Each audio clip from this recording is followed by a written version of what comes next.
देखंतु बीजेपी दल दादागिरी करी विधानसभा रे मारपीट कले तांकर पार्लियामेंट अफेयर्स मिनिस्टर माँ मौसी गाली कले असभ्य भाषा रे गाली कले एवं मत सस्पेंड कले 7 दिन पाई।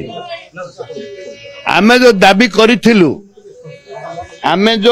करिथिलु जे महिला मानकु निर्यातना दिया जाउची, छात्री मानकु निर्यातना दिया जाउची, गर्भवती ही प्रसव करूचंती, तापरे हाउस सर्वदलीय हाउस रो कमिटी गठन करा जाऊ तदंत करबा पई एवं मुलतवी प्रस्ताव मध्य आनिथिलु।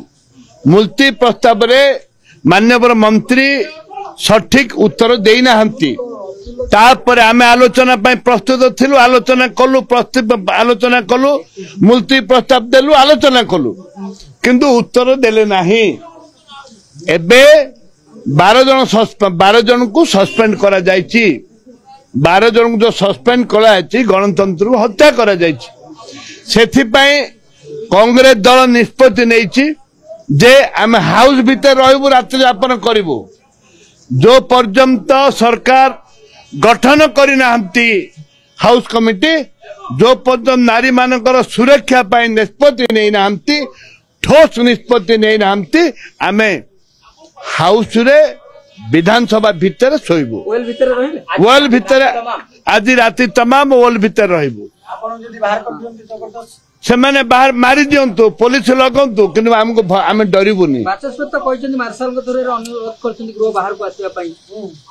देखंतु जो माने आमे तो गृह रे अछु, आमे गृह रे अछु, से मान निष्पत्ति नउचंती, पुलिस लगेबे, मार्शल लगै कि हम बाहर करबा पई। किंतु आमे आपण उद्यम करूछु जे गणतंत्र को बंचाइबा पई, राज्यर महिला मान को बंचाइबा पई, छात्री मान को सुरक्षा दबा पई आम निष्पत्ति हैला आमे हाउस भीतर गृह भीतर बेल रे सोइबो। हमर चालिबो रीतिमत चालिबो। 27 तारिख आंदोलन को जोग दबो, किछ असुविधा नै। हम रीतिमत आंदोलन जब उठान तापर देखिबा कोन होची, से माने कोन करे।